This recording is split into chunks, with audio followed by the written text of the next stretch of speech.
বীর সেনাপতি বিবেকানন্দ ওই যে ডাকিছে আয় রে আয়, আহ্বানে তার আপনা ভুলিয়া কত মহারথী ছুটিয়া যায়।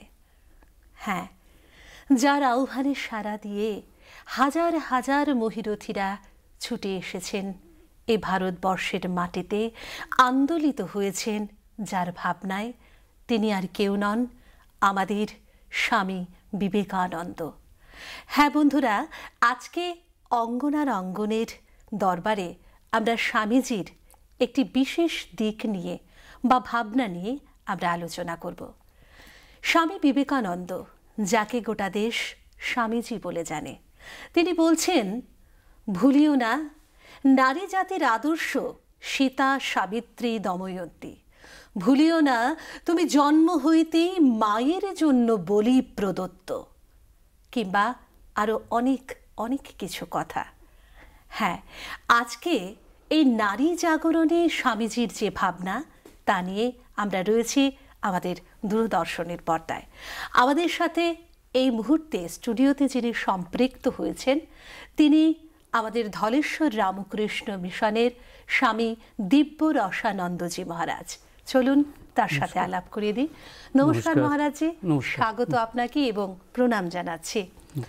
মহারাজজি, প্রথম যে প্রশ্নটি নিয়ে আপনার কাছে যাব সেটি হচ্ছে, আমাদের স্বামীজি বলছেন শক্তি বিনা জগতের উদ্ধার হবে না। এই যে শক্তি, জগৎ এবং মানব, এই সমস্ত কিছুর যে একটি তিনি মেলবন্ধন করেছেন, সেই বিষয়টিকে কিভাবে ব্যাখ্যা করবেন? স্বামীজির এই যে কথাটা, শক্তি বিনা জগতের উদ্ধার হবে না,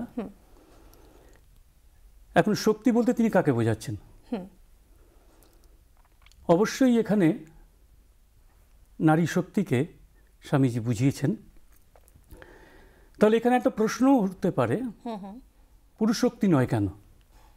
স্বাভাবিকভাবে শক্তি, তিনি তো আর কিছু উল্লেখ করে দেননি যে এই শক্তির কথা, শুধুমাত্র শক্তি বলেছেন। তো পুরুষ শক্তি আছে, স্ত্রী শক্তি আছে, নারী শক্তি আছে। তাহলে এখন প্রশ্ন উঠতেই পারে, পুরুষ শক্তি নয় কেন, নারী শক্তি বলছি কেন? আসলে এটা যদি বলতে হয়, একটু বুঝতে হয়, একটু গভীরে আমাদের একটু প্রবেশ করতে হবে। এই যে শক্তি বিনা জগতের উদ্ধার হবে না, এই কথাটি স্বামীজির একটা পত্রে, চিঠিতে আমরা পাই। স্বামীজি চিঠি লিখছেন আমেরিকা থেকে, তখন তিনি আমেরিকায় গেছেন। তো তাতে লিখছেন, সেই চিঠিতে তিনি যাকে উল্লেখ করেছেন, প্রাপক যিনি চিঠি যাকে উদ্দেশ্য করে তিনি লিখছেন, তিনি হচ্ছেন স্বামী শিবানন্দজি মহারাজ। তো তিনি যেটা, এই চিঠিটা একটা বেশ কয়েক পাতার চিঠি, 4-5 পাতার চিঠি, বেশ বড় চিঠি। তা প্রথমাংশে তিনি ঠাকুর সম্পর্কে, শ্রীরামকৃষ্ণ সম্পর্কে অনেক কথা বলেছেন, যেখানে তিনি শ্রীরামকৃষ্ণকে বলছেন যা search light of infinite power, Sri Ramakrishna সম্পর্কে বলছে। শ্রীরামকৃষ্ণ সম্পর্কে তিনি বলছেন the latest and the most perfect of all avatars, Sri Ramakrishna সম্পর্কে বলছেন। তার ঠিক পরের অংশে, চিঠির অংশে, স্বামীজি মায়ের সম্পর্কে অনেক কথা বলছেন, ওই শিবানন্দজি মহারাজ বা মহাপুরুষ মহারাজকে লিখছেন। তো তিনি লিখছেন সেখানে, প্রথম শব্দটা বা প্রথম কথাটা হচ্ছে, মা ঠাকুরনকে তোমরা কেউ বোঝোনি, ধীরে ধীরে তোমরা বুঝতে পারবে, এখনো তোমরা কেউ বুঝতে পারোনি। তারপর তিনি বলছেন, ভায়া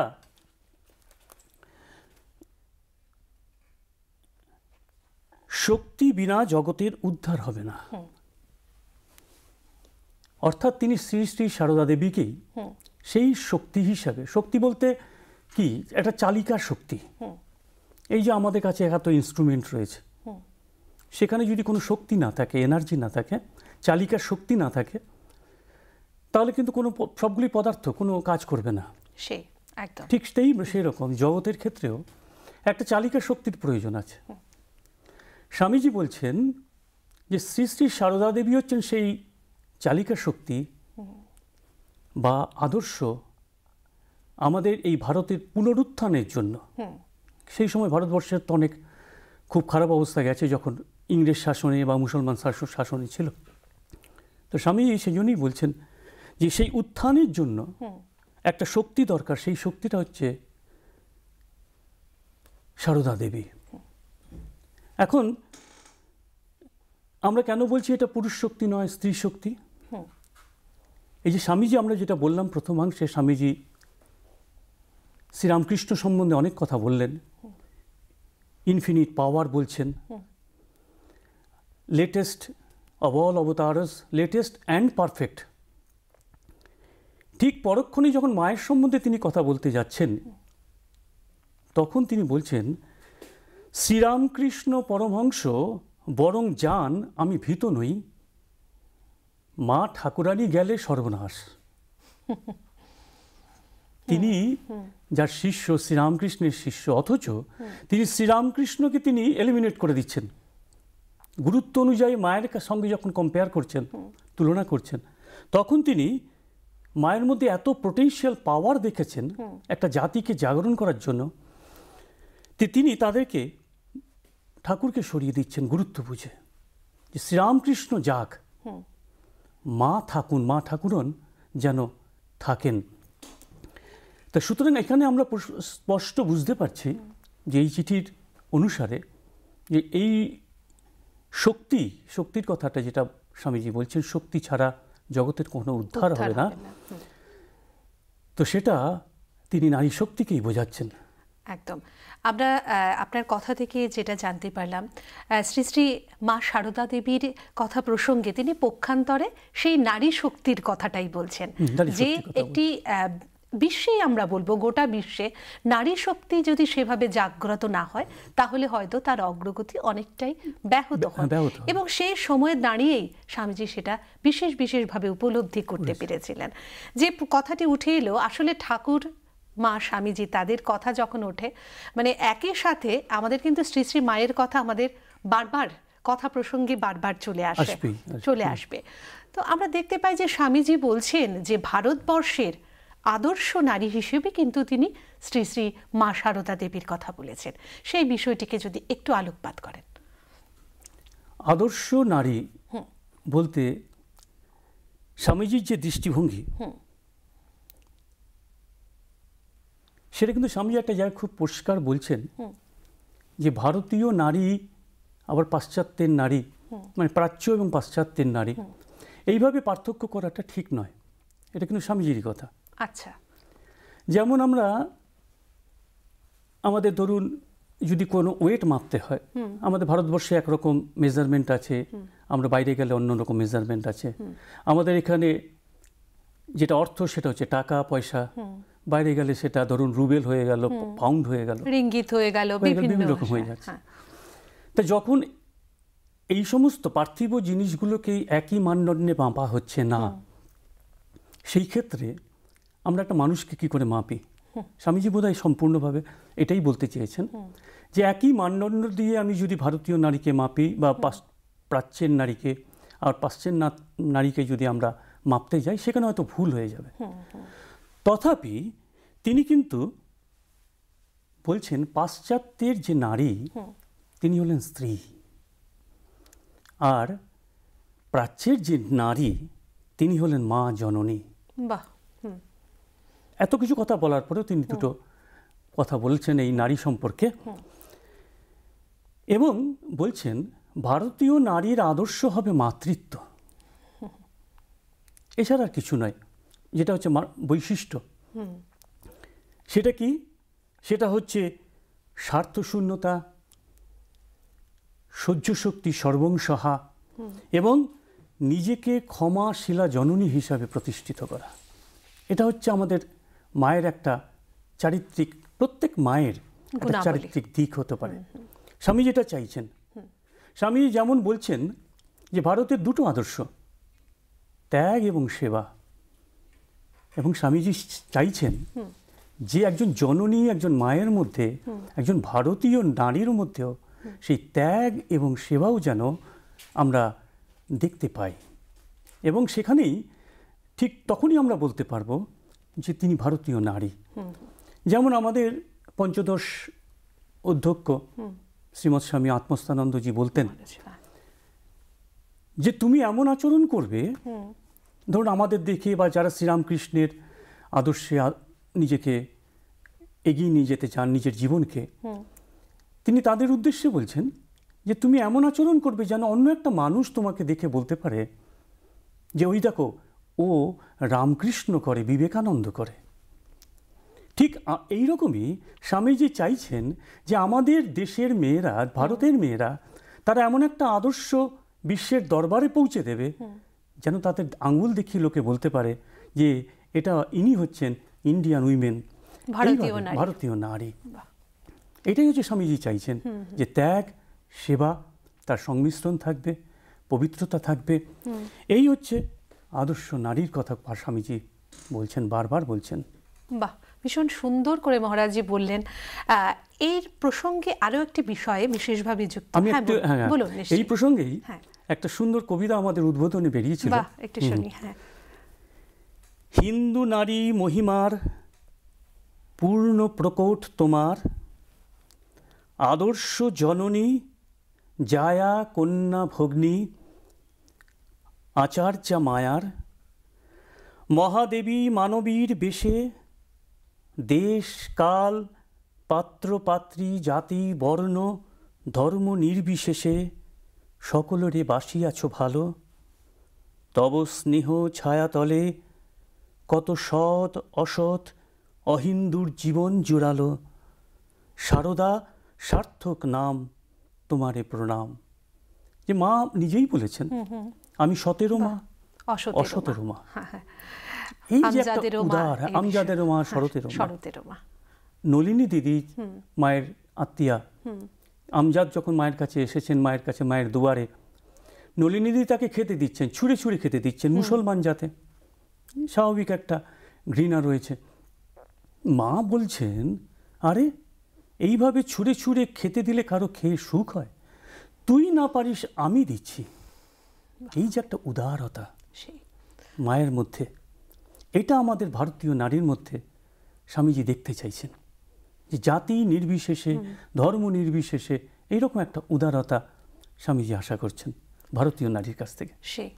একদম। আমরা সবসময় বলি যে আমাদের ভারতবর্ষ জাতি ধর্ম বর্ণ নির্বিশেষে, আমরা বলি নানা ভাষা নানা মত নানা পরিধান, বিবিধের মাঝে দেখো মিলন মহান। সত্যি এই আমাদের রামকৃষ্ণ মঠ মিশনের যে আদর্শ, যে বিষয়গুলো নিয়ে আপনি আলোচনা করছেন, সেগুলো যদি আমরা সত্যিকার অর্থে ধারণ করতে পারি, তাহলেই হয়তো আমরা আমাদের গোটা বিশ্বকে একটা, বা আমাদের দেশের কথাই আমরা প্রথমে বলি, একটা অন্যরকম চিত্র হয়তো আমরা দেখতে পাবো। ভীষণ সুন্দর এবং ঋদ্ধ হলো মহারাজ আপনার কথায়। আরেকটি বিশেষ প্রশ্ন, যেটি শিক্ষার বিষয়ে যদি আমরা আসি, আমরা দেখতে পাই যে স্বামীজি বারবার নারীদের শিক্ষার উপর বিশেষ জোর দিচ্ছেন। তো সেই শিক্ষাটা কি ধরনের শিক্ষা? প্রথাগত শিক্ষাই হবে এমন কোনো বিষয় নিয়েছে, নাকি এমন নারীরা রয়েছেন যারা আত্মনির্ভর হবে, তাদের বিভিন্ন কাজের মধ্য দিয়ে তারা স্বাবলম্বী হবে? সেই বিশেষ দিকটি একটু যদি ফুটিয়ে তোলেন। শিক্ষা নিয়ে, নারী শিক্ষা নিয়ে স্বামীজি বেশ কিছু কথা, তা ভাবনা আমরা দেখতে পাই।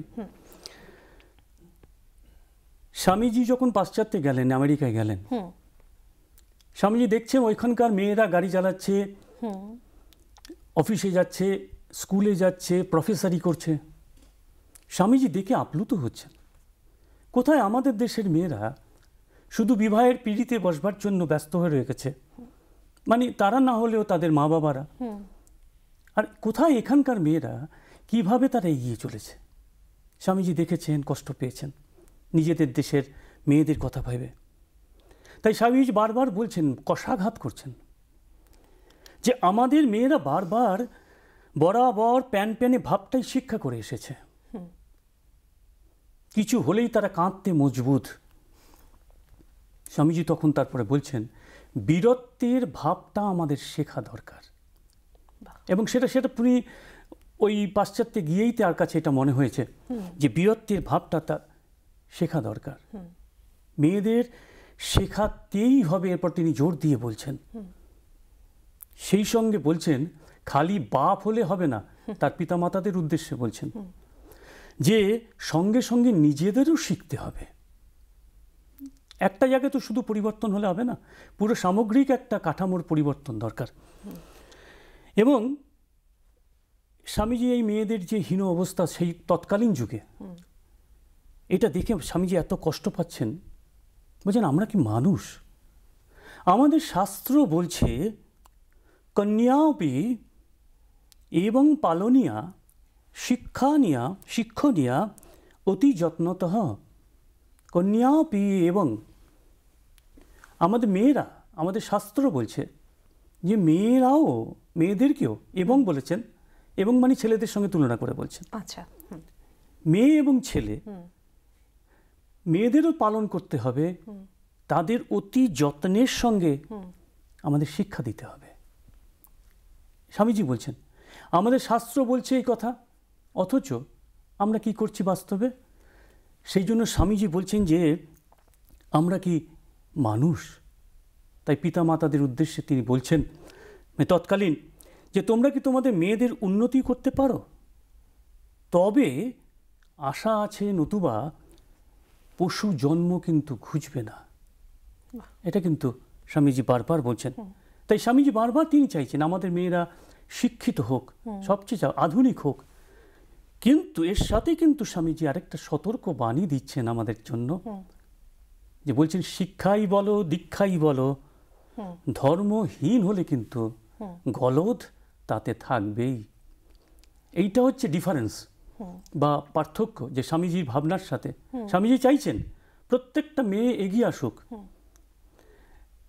আধুনিক কাজ করুক, কিন্তু তার যে আঁকড়টা দেশের সংস্কৃতির সাথে, ধর্মের সাথে যেন জড়িয়ে থাকে, সেখান থেকে যেন সে তুলে না নেয়।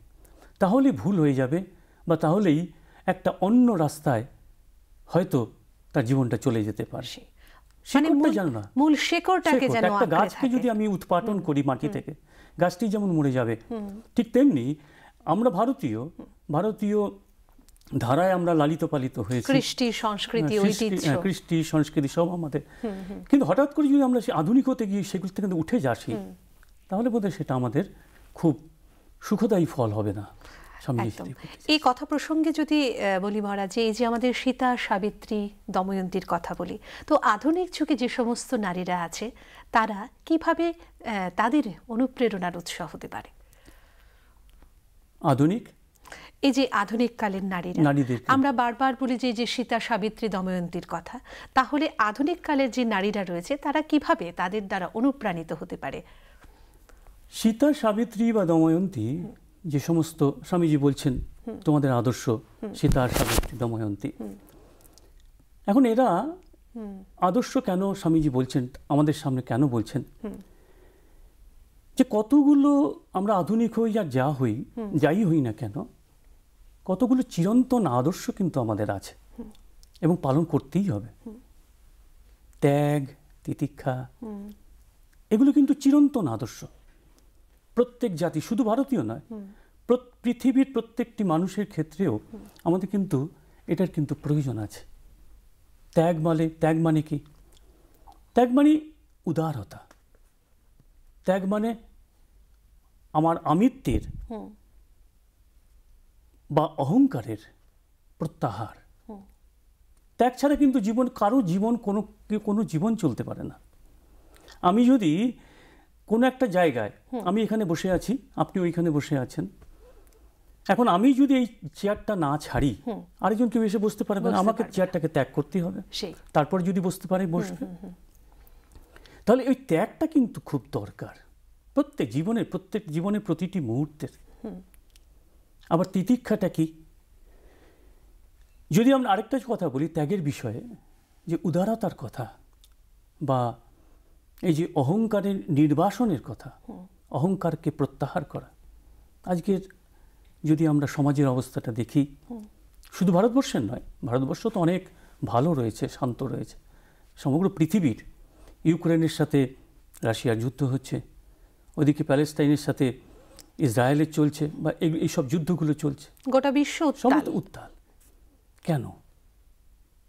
এই তাদের কিছুমাত্র ত্যাগের একটু মানসিকতা গড়ে ওঠে, জাতীয় মানসিকতা,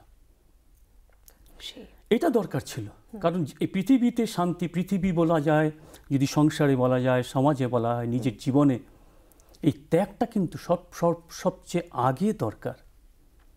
আজকে মহাভারতের যুদ্ধ কিন্তু হতো না যদি শ্রীকৃষ্ণ ভগবানের একটা কথা যদি শোনা হতো, যে পাণ্ডবেরা 5টা গ্রাম চেয়েছিলেন তাদের বসবাসের জন্য কৌরবদের কাছ থেকে, কিন্তু দুর্যোধন কি বললেন, যে যুদ্ধ বিনা নাহি দিব সুচাগ্র মেদিনী। এই যে কথাটা যদি ওইটুকুনি দিয়ে দিতেন তাহলে কিন্তু এই লীলাটা হতো না। একদম ভগবান শ্রীকৃষ্ণ যেখানে উপস্থিত থেকেও তিনি এই যুদ্ধটাকে তিনি বন্ধ করতে পারলেন না। হয়তো তিনি স্বেচ্ছায় পারেননি, ধর্মের পুনঃস্থাপনের জন্য হতে পারে। এই ত্যাগটা না থাকলে কিন্তু ধ্বংস হয়ে যাবে। একদম এই যে বলছেন আপনি অহংকারের ত্যাগ, এই বিষয়গুলো যদি আমাদের ছোট ছোট জিনিসগুলো প্রত্যেকটা মানুষের মধ্যে আমরা গড়ে তুলতে পারি, তাহলে হয়তো স্বামীজিকে আমরা যথার্থ অর্থে মানে আমাদের ধারণ এবং লালন করতে পারবো। আরেকটা বিষয়, আপনি পিতা মাতার কথা বলছিলেন, তো আমরা দেখেছি যে তিনি বলছেন যে মাতার কথা প্রসঙ্গে তাকে পবিত্রতা থাকতে হয়, এই বিষয়টি বজায় রাখতে হয়। সেই বিষয়টিকে কিভাবে তিনি একাত্ম করেছেন? পবিত্রতার কথা, ওই যে স্বামীজি যেটাকে মায়ের সঙ্গে কথাটা বললেন, যে আমাদের ধর্মে, সনাতন ধর্ম সাহিত্যে মাতা শব্দটা রয়েছে, ময়াকার তয়াকার, খুব আমরা সবাই জানি এটার মাতা মানে মা, কিন্তু তার একটা সংজ্ঞা বা ব্যুৎপত্তিটা যদি আমরা দেখি অর্থগত, তাহলে খুব সুন্দর একটা অর্থ পাওয়া যায়। বলছেন পূজ্যতে মান্যতে ইয়া সা মাতা, পূজ্যতে মান্যতে ইয়া সা মাতা, যাকে পুজো করা যাবে, যাকে মানা যাবে, তিনি হচ্ছেন মাতা। মাতার কিন্তু এই একটা ডেফিনেশন রয়েছে। সুতরাং এই যে আমি সন্তানের কাছ থেকে আমি পুজো পাবো বা সন্তান আমাকে মানবে, আমরা অনেকেই বলে থাকি, মায়েরা বা পিতারা বলে থাকি যে সেই আপনাদের কথা শোনে না। এবার না শোনার পিছনে কি কারণ আছে আমরা কিন্তু সেটা খতিয়ে দেখি না, কেন মানছেন না। তো এই জায়গাটা যে আমাকে যেন তিনি পুজো করবেন, আমাকে তিনি মানবেন, এই একটা স্তরে আমাকে নিয়ে যেতে হবে আমার আচরণ দিয়ে। স্বামীজি শ্রী শ্রী মাকে বলছেন যে তুমি শূন্য, যখন তিনি পাশ্চাত্যে যাচ্ছেন, তুমি গর্ভধারিণী মা ভুবনেশ্বরী দেবীর সাথে তুমি দেখা করে এসো। তখন স্বামীজি বলছেন, মা আপনি আমার মা। শ্রী শ্রী মা নিজে সন্তান ধারণ না করেও তিনি বিশ্বজননী হচ্ছেন। কি করে হচ্ছেন? এই নিজেকে পূজ্যতে মান্যতে তিনি নিজেকে এমন একটা স্তরে উন্নীত করেছেন। যখন ঠাকুর শ্রী রামকৃষ্ণ মায়ের এই চারিত্রিক দিকগুলো যদি আমরা দেখতে পারি, কি অসাধারণ। যে মহিলা কখনো স্কুলের গণ্ডি যায়নি, স্কুলের গণ্ডিতেই মানে পৌঁছাতে পারেননি, বিশ্ববিদ্যালয় তো অনেক দূরের কথা, বিদ্যালয় বিশ্ববিদ্যালয়, কিন্তু তার মধ্যে যে শিক্ষা, শ্রীরামকৃষ্ণ যখন বললেন যে কখনো চিত হাতটি করো না, হাতটি চিত করো না, এইভাবে কারো কাছে কখনো কিছু চাইবে না। ঠাকুর তো চলে গেলেন তাড়াতাড়ি 50 বছরে। শ্রী শ্রী মা পড়লেন বিপদে। তখনকার দিনে তো এরকম মানে অর্থ ডিপোজিট করার ব্যাপার ছিল না, তথাপি শ্রী শ্রী রামকৃষ্ণ মায়ের জন্য কিন্তু এলআইসি নামক একটা ডিপোজিট করে গেছিলেন। তখন এলআইসি না থাকলেও তিনি ওই বলরাম বাবুর জমিদারিতে তিনি মায়ের জন্য টাকা রেখে গিয়েছিলেন, এবং তার সুদ হিসাবে মাকে 5 টাকা করে বলরাম বাবু দিতেন। তো মাকে একদিন জিজ্ঞাসা করছেন ঠাকুর, তুমি কখানা করে রুটি খাও? তো ঠাকুর একটা আনুমানিক একটা অনুমান করতে চাইছেন যে প্রতিদিনের খরচাটা। তো সেই পরিমাণ টাকাটা তিনি ওই বলরাম বাবুর জমিদার বাবুর বাড়ি মানে বাড়িতে বা রেখেছিলেন, আর বলরাম বাবু সেই টাকাটা মাকে দিতেন। তো যাই হোক, এরকম ব্যাপার। দক্ষিণেশ্বর থেকে ঠাকুর টাকা পেতেন, মাও পেনশন হিসাবে পেতেন মোটামুটি যদি ধরা যায়। কিন্তু সেখানেও তো রাজনীতি রয়েছে, মায়ের সেই পেনশনটা বন্ধ হয়ে গেল। মায়ের অবস্থা যখন খুব খারাপ, মা কামারপুকুরে গেলেন একা, শ্বশুর বাড়ি তার পাশে নেই। মা সেখানে নিজে হাতে মাটি কোপাচ্ছেন, শাক বুনছেন, সেই শাক দিয়ে তিনি ভাত কোনোক্রমে জোগাড় করে খাচ্ছেন। ভাত জুটছে তো নুন জোটে না, নুন জোটে তো ভাত জোটে না। এখন মায়ের ফটোতে কত রকম আমরা কত দামি দামি শাড়ি পরাই, দামি দামি শাড়ি পরাচ্ছি প্রতিদিন একটা করে, কিন্তু সেই সময় মায়ের পরার একটুও কাপড় ছিল না। সেই সমস্ত বিষয়গুলোকে কেন্দ্র করেই হয়তো স্বামীজি এই কথা বলতে চেয়েছিলেন। সে তো বটে। সে আমরা সময়ের প্রায় একেবারে শেষ দিকে চলে এসেছি, একদম সর্বশেষ প্রশ্ন। মহারাজ, এই যে আধুনিক নারী এবং স্বামীজির যে ভাবনা, সেই বিষয়টি নিয়ে সর্বশেষ আপনি কি বলবেন? স্বামীজি কখনো আধুনিকতার বিপক্ষে কিন্তু কখনোই ছিলেন না। আমি আগেও বলছিলাম, স্বামীজি ওই পাশ্চাত্যের মেয়েদের বা মায়েদের দেখে তিনি বারবার উদ্বুদ্ধ হয়েছেন, এবং স্বামীজি ওদেরও ভূয়সী প্রশংসা করেছেন। বলছেন তাদের মতো পবিত্রতা অনেক কমও দেখা যায়। এবং স্বামীজি চাইতেন আমাদের দেশের মেয়েরা, ভারতের মেয়েরা সেই স্তরে উঠুক। একবারও স্বামীজি কিন্তু এর কখনো মানে ভাবছেন না যে এরকম না হোক, তিনি চাইছেন যে মেয়েরা উঠে আসুক। কিন্তু ওই যে বললাম যে তিনি বললেন যে ধর্মেতে যেন তারা কিন্তু বাধা থাকে, ধর্মটাকে যেন না ছাড়ে। ধর্মটা ছাড়লেই সেখানেই গণ্ডগোল। তো স্বামীজির একটা কথা বলে শেষ করি, যদি আপনার সময় শেষ হয়ে থাকে। তো স্বামীজি বলছেন, স্বামীজির খুব সুন্দর কথা বলছেন, আমি পুরুষদের যা বলে থাকি নারীদেরও ঠিক তাই বলবো। ভারত এবং ভারতীয় ধর্মে বিশ্বাস করো। আমরা যখন আধুনিক হয়ে যাই, আমাদের বাঙালিদের মধ্যে এই খুব চরিত্রটাই দেখা যায়। যখন দুটো বাঙালি, তো হয়তো তারা বিদেশে রয়েছেন বা অন্য রাজ্যে রয়েছেন, কেউ বাংলা ভাষায় কথা বলতে চান না, ইংরাজি বা হিন্দি বা নিজের বাঙালি বলে পরিচয় দিতে চান না। আমরা ভারতীয়ত্ব বোধকে আমরা ভুলে যেতে আমরা খুব আনন্দ পাই। স্বামীজি সেখানেই বলছেন, কোথাও কোথাও একটা গর্ববোধ করি। হ্যাঁ, সেটা আছে অনেকের মধ্যে। হ্যাঁ, বলছেন ভারত এবং ভারতীয় ধর্মে বিশ্বাস করো, তেজস্বিনী হওয়ায় আশায় বুক বাঁধো, ভারতে জন্ম বলে লজ্জিত না হয়ে গৌরব বোধ করো।